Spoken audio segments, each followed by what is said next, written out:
Cette loi, ça se veut une loi d'égalité, mais parce que le gouvernement a souhaité traiter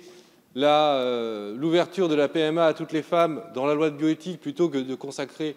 une loi spécifique, une loi d'égalité qui aurait pu nous permettre de traiter tous les aspects et toutes les conséquences de l'ouverture de la PMA à toutes les femmes, nous nous retrouvons à discuter d'un article 4 sur la filiation et nous allons défendre des amendements et la rapporteure va, comme elle l'a fait en commission spéciale et le ministre, je n'en doute pas, va lui emboîter le pas, va nous répondre que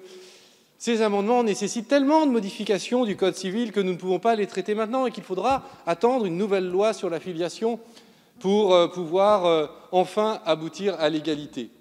On a l'impression réellement de se retrouver tels les Danaïdes devant leur tonneau où nous remplissons ce tonneau de bons sentiments et de mesures égalitaires et au final, eh bien, ce tonneau ne cesse de se vider et ne se remplira jamais. Et on se dit que le combat pour l'égalité et les luttes contre les LGBT-phobies dans le monde ne cesseront pas. Et je trouve que c'est un rendez-vous manqué.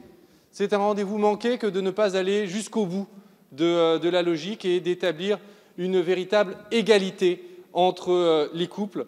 pour la reconnaissance de l'enfant à naître ou de l'enfant né. Donc ces amendements, évidemment, vous allez les rejeter, vous allez rejeter ces mesures d'égalité que sont le fait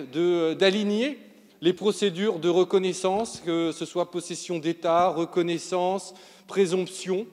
de parentalité, d'aligner la question de ces reconnaissances pour les couples de femmes sur les couples hétérosexuels. Vous allez rejeter, encore une fois, la question de la reconnaissance de parentalité pour les personnes ayant effectué leur transition et ayant modifié leur sexe à l'état civil. Et une fois de plus, nous allons nous retrouver dans des situations où le ministre de la Santé proclame dans un tweet « à bas la transphobie, à bas l'homophobie, vive l'égalité ». Et quand nous nous retrouvons à l'Assemblée nationale pour traiter de questions juridiques, de textes, de rendre concrète cette lutte contre la transphobie et l'homophobie au quotidien, eh bien, on se retrouve dans la situation où vous allez refuser ces amendements et je trouve cela profondément regrettable. Et c'est pourquoi nous avons défendu en première lecture, nous les avons défendus en deuxième lecture, en troisième lecture, nous défendons toujours